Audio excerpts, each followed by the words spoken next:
Hello, everyone. Welcome to Blueprint the Culture. I'm your host, Talia Johnson-Huff, and I am joined today by a very special guest, Senator Jeremy Zellner. Senator, thank you for joining us today. Thank you, Talia. Appreciate it. Thank you for accepting the invitation to jump on this show. And you're kind of like, what is this about? And like, who is this person? Well, I'll just tell you my first encounter with you before I let you introduce yourself. My first time meeting you was at the Kenesha's Women's Business Center Ignite. And we were on the red carpet having a great time. And I heard you get up there and you gave your speech. And I was like, Senator Jeremy Zellner. Now, a lot of people don't know you. I didn't know you. And this is really to learn a little bit more about you. I know you're running for office this year. Yep. We have a primary on June 23rd. Awesome. So this is like perfect timing. So, Senator Zellner, just introduce yourself to the people who don't know you. What do you do? What does it even mean to be Senator Jeremy Zellner? Share with us. Well, thanks for having me, first of all. I appreciate it. We don't get on enough podcasts these days because we were in Albany since February. So I'm Senator Jeremy Zellner. I was the chair of the Erie County Democratic Party. I currently am still the chair for the last 14 years. But for the last 9 years, I was also the Board of Elections Commissioner for the Democratic Party in Erie County. So I've since resigned from that, and we now have Commissioner Howard Johnson, who replaced me. He's now doing a great job at the Board of Elections. But I was born and raised in Tonawanda. My father was an auto worker. My grandfather was an auto worker. And my mom, raised by a single mom, and just kind of got a little bit of the political bug. When I was a little kid, I watched my grandfather was a union activist, run his UAW meetings and stuff, and meet some politicians here and there. And I thought, I want to run for president someday. Wow. But then life caught up with me, and I went to Niagara Community College and got my associate's degree, then went to Buff State at night while I was working full time. Awesome. I just started volunteering at the Democratic Party headquarters, and really the rest is history. I got a job on the committee and wound up running for chair, and as I said, elections commissioner. And now when Mayor Ryan became the mayor, there was an opening for the Senate seat. And after talking with my family and getting a lot of encouragement from the folks in the district, we decided to make a run for it. And so we won a special election in February, and we were seated on the Procurement Committee in the Senate as the chair, among other committees. And we've been really working on a bunch of bills, and just I'm really excited. We passed 9 bills in 4 months of being there. Have been, and I think we're going to be able to get a lot of support for the community is something else we've been focusing on as well. What does that mean when people hear that, the senator goes, to Albany and like everyone's away working? Can you just give us a safe glimpse of what that entails? Well, one of the things we're trying to get transparency on some of these contracts, and MWBE Enterprise is about access. Absolutely. It should just getting to your certification is just part of the game. You need to be certified, and then we've got to make sure you know what's out there for you to bid on. And oftentimes we find out that's the biggest problem, is that people don't know what is out there to bid on. And then once they find it, sometimes they get the contract, sometimes they don't. Right. I'm proud of the work we've done as chair of the party by helping someone like April Baskin become an elected official, then becoming the chair of the legislature. She's the chair of the Economic Development Committee in the state Senate. She's in a very, very influential position in the Senate. And she's also on the Procurement Committee with me. And she and I passed a few bills this year towards transparency and things towards MWBE. So she's been working really hard in Albany, and she's really making a big impact. She is doing awesome. She's coming on the show next month. So we're excited about that. As a matter of fact, at the Black, Puerto Rican, and Asian caucus, I sat on her panel and was talking about some of the bills, that she was really working on. And that one in particular was the post-construction compliance bill. Yes. Which is very important, as you know, for MWBEs for certain. So that's awesome. You all are doing amazing work in the community. And I think sometimes people don't get to hear that because they hear a lot of the noise, right? And when election time comes around, it's like boxing season. Yeah. It's like, people are sitting and they forget sometimes that there's humans behind these titles that have families, right? And it's like, geez, you just are like, no gloves. It's like in The Godfather. This is the business we have chosen, right? And this is where we are. But, we sometimes you get caught up talking about issues that don't matter as much to the public, and that's the shame of it. It is. Like another bill that I passed this year was a rental vacant assistance program. So if you're a small landlord, like you just have an upstairs that you haven't been able to rent because it is in need of repair, now you can get $75,000 of money, of low interest money to fix whatever repairs you have, so that we can get that back on the market. So that we can get some of these rentals back on the market. I think it's up to 3 units if you have in your place. Yeah, so it's so funny. People don't know this about me. Well, my audience knows that I am actually the construction analyst for Broadway Former Neighborhood Housing for the vacant rental program. Oh, okay. Yes, I've been working in that program for almost a year now. And one of the first I believe Senator Ryan, brought that last year. And one of the first recipients was the Kearns Avenue Bowling Center, which is the home of my nonprofit. Nice. So it's an amazing program. It is making changes. Yeah, it's a repass by us. Awesome. He got it in the budget last year, but now we're trying to get it into law, so we have it. That'd be awesome. So wow. It's I'm really excited about that bill that we passed. And I'm on the banking committee, so I see lots of things that I've got to learn a lot more about the Senate as I'm in there. But it's really interesting, and we've got a really dynamic leader, Andrea Stewart-Cousins. She's really amazing. She has to deal with a bunch of different factions of within our party. We have a Big Tent party. People on the far left, people conservative, people from rural communities, people from urban which communities, is another big gap across the state. She holds us all together, and she gets things done for the whole state. She's an amazing leader. So shout out to you for being an amazing leader. Senator Jeremy Zellner said it himself. Thank you for that. Thank you for sharing that. So as you speak about sitting on this committee, I know you're new to that committee, and you've just named some amazing things that I was not looking like. We are not touching any of these questions, but you're just like checking them off the list. When you speak about access, that is like my jam. So I've been in MWBE for, it'll be 16 years on the 23rd of this month. So my business will be old enough to drive itself. So I'm excited about that. But, you said something about access, and it's so important. And one of the things that we see in here is that there's an access, now you are certified. But a lot of businesses, like you said, don't know how to find procurement. And then there are businesses that, these larger contractors reach out to, and they're just not ready to compete. Is there any conversation around preparing these businesses to actually be able to not just obtain these contracts, but keep them? Yeah. Actually, I don't want to steal Senator Baskin's thunder for next month, but she does a great job of training folks so that they're ready to go for those contracts, and that they go for the ones that they're ready to do so they can get the contracts. So right-sizing them. She does an amazing job of putting those trainings out there.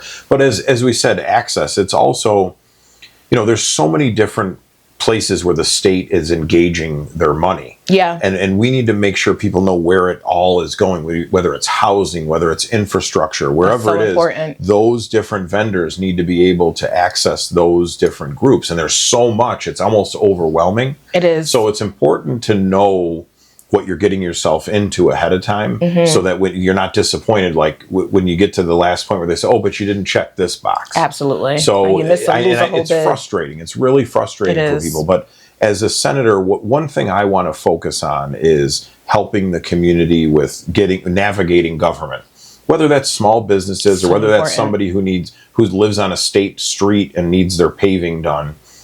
I want to help be that conduit to government, to regular people. Most regular people are afraid to contact their elected officials, or they don't know that they can contact their elected officials. But we've done a really good job of getting out in the community, letting people know. I can't believe how many people reach out, though, through email and phones to tell you how they feel about something. We try to get back to every single one of them and talk with them. So engaging your elected officials is critical, and using us as a resource. Some people don't realize what the role of elected officials are. They think that it's, just to sit back and watch it on television, or, oh, this doesn't pertain to me. So what do you say to those people who say, like, okay, elected officials aren't doing anything for me. Yeah. What do you say to that? It's the barrier that I see all the time. I think it's part of the reason that our world and our country is the way it is. Yeah. Because they think, oh, that's an insider's club and I don't know enough. I'm not smart enough to be an elected official. I don't want to be part of that. No one in my family was an elected official. I never got a summer job because my uncle knew a council member. Right. I never was involved in this stuff. But one day, my professor at Buff State said, hey, you just go down into the Democratic Party headquarters, meet them and stay down there. I kept forcing myself in. And they never called me back. I kept going in every Saturday. And I would help them with the mail. And then it turned into twice a week, 3 times a week. You've got to get out of your comfort zone and get in. Howard Johnson was a banker. Yeah. He was in the banking community. He was a veteran. And one day he got involved with Unity Coalition and they said, let's go knock on doors. Next thing you know, he becomes an Erie County legislator. Next thing you know, he's now the commissioner of the Board of Elections. So I was wondering where Howard Johnson. So it's funny, I'm the director of projects and property for the Erie County Industrial Development Agency, and Howard used to sit on our board. And I'm like, where did he go? Like, he just stopped coming to the meetings. So every time you say his, I'm like, oh, that's where he went. Okay, awesome. He resigned and is now at the board. Okay, that's so good to know. But you know what I love is that the consistent moving up, like they're not leaving. It's like moving into different positions that put you in a better position to support the community, and that is when you are committed. Yeah. Obviously, going back to MWBE, because that is like major, especially for my listeners. You talked about April, having some trainings coming up soon to be able to do that. What about those businesses who are saying people are not really, they're reaching out to me and I don't understand these bids and they're just using me as a checkbox. Can you talk about what it looks like to actually, put that utilization to work and not just check boxes by getting people on contracts? Yeah, again, I think it's accessibility. And, I think the county comptroller was going out to nonprofits to do similar kind of trainings for them to know what they have to do to get their grants in order. Yes.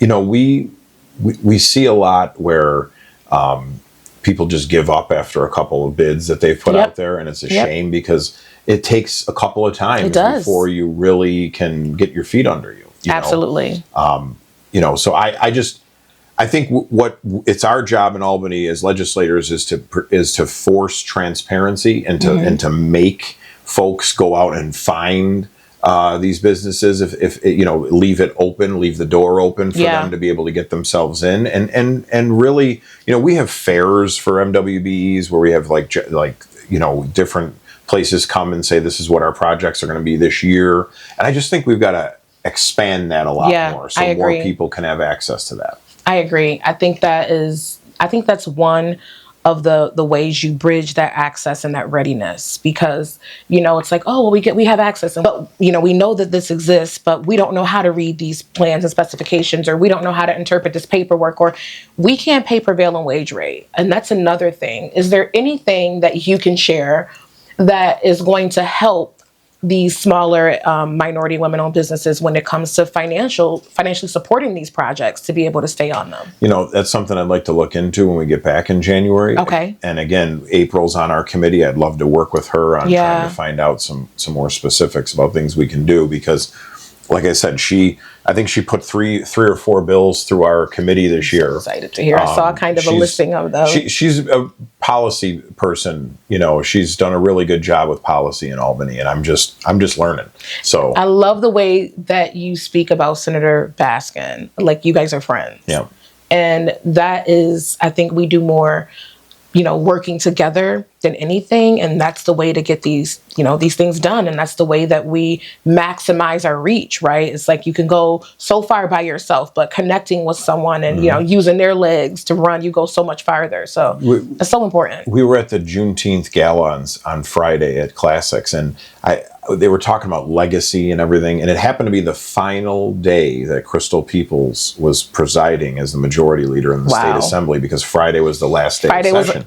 So she sent Leah Halton Pope to come to introduce the Attorney General on the dais. And I was just thinking about the generational shift that was happening in the room. So we had Cliff Bell He was a council member. Gosh. He's in his 90s. I was going to say, how old? Like high 90s. And he's there. He's in the community still. Yeah. But then you have Taisha St. Jean Tard, who's a new Erie County legislator. And Lawrence Dupree, who's a new Erie County legislator there. And Zanetta Everhart. Like, we have this new generation of leaders that our community really should embrace because they're really talented, strong people. And they're kind of picking up the torch from the old guard. And it's really important that you make yourselves known to them, they make themselves known to you, but you should be able to rely on them for help. You know, they do tremendous work. Zanetta is really talented and really smart. She's doing the awareness for gun violence prevention. Yep. I just saw that on the television. It's so important, and especially as we move, you know, we just came from 514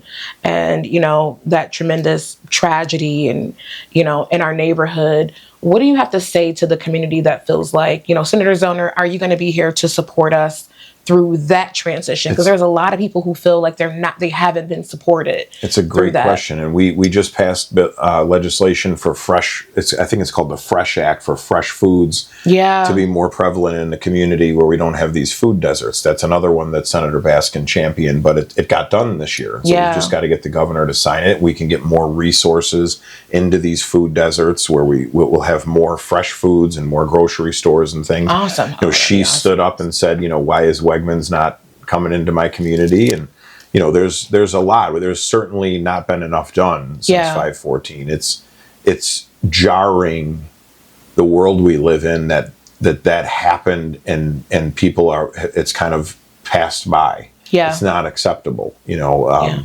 So I think we just have to keep pushing forward and keep moving. Yeah, and so this is, obviously, I'm a little bit selfish. So I'm the community outreach and cultural sensitivity training for the 514 Memorial Project that's being built.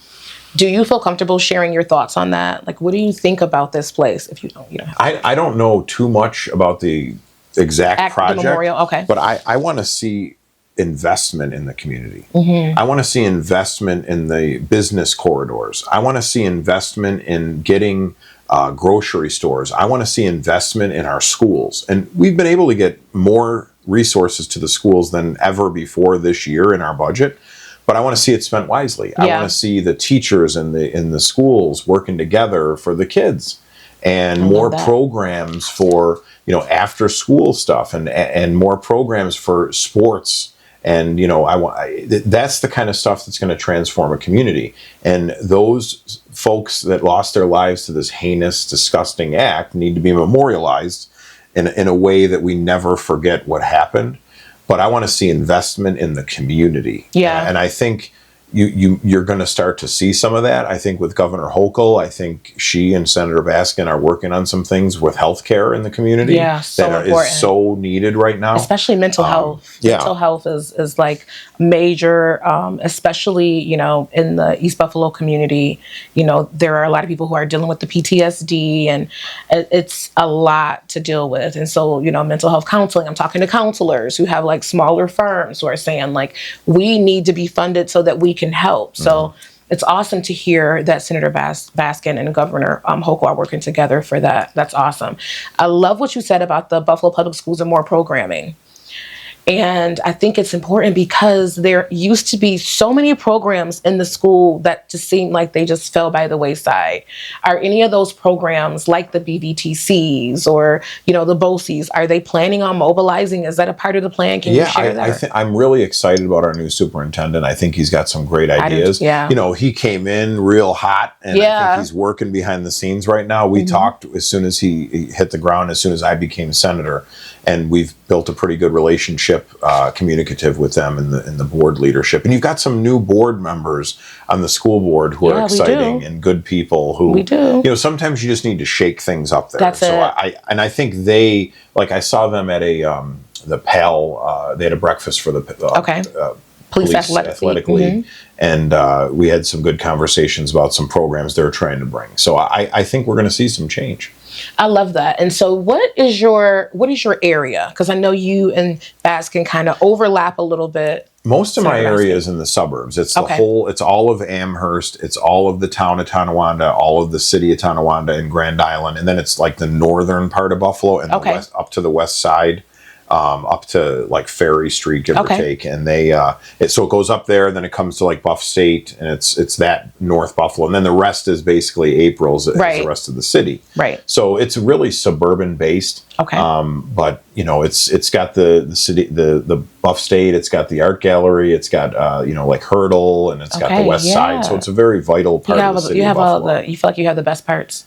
I've said that, but then I've stopped saying that because I don't want people in the South Buffalo or the East Side to be mad at me because, we all think our side is the best side. It's kind of like, you're like, wait a minute now, this is not downtown.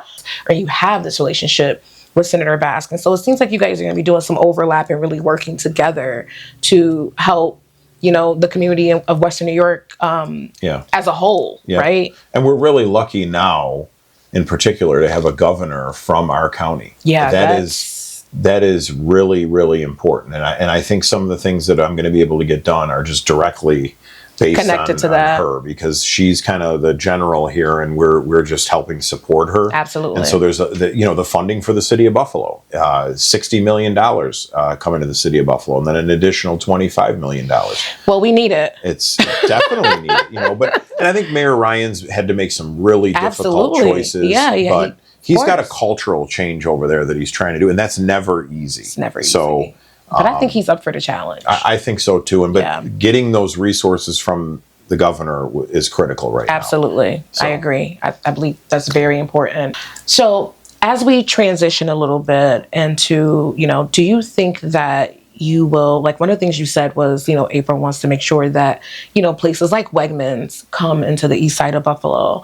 Where do you see yourself fitting into that puzzle of helping those things, occur?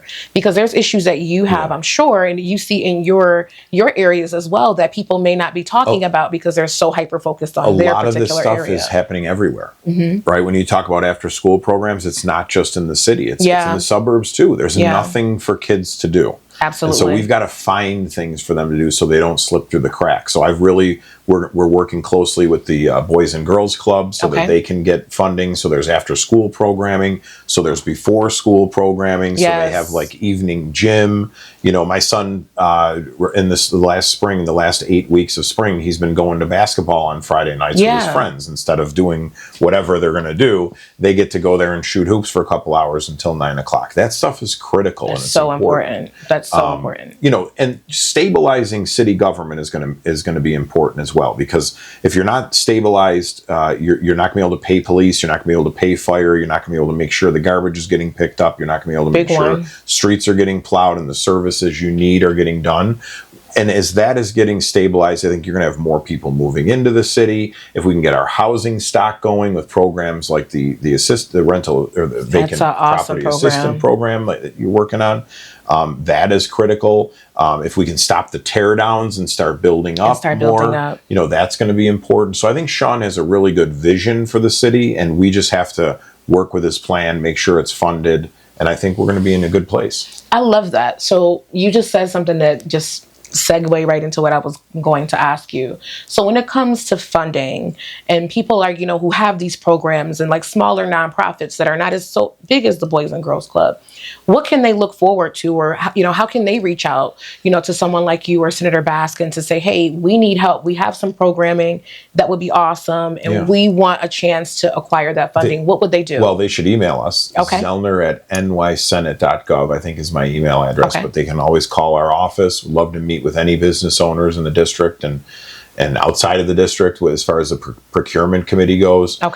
We've met with some already that have talked with us about important programs that they have, or businesses that are helping the community and providing products. We had some real issues with tariffs in the last 6 months for people, and it really, really hurt some small businesses. Changed so much. We had folks reaching out to us about. So they should stay very close with our office, with April's office, and we will do whatever we can to help them.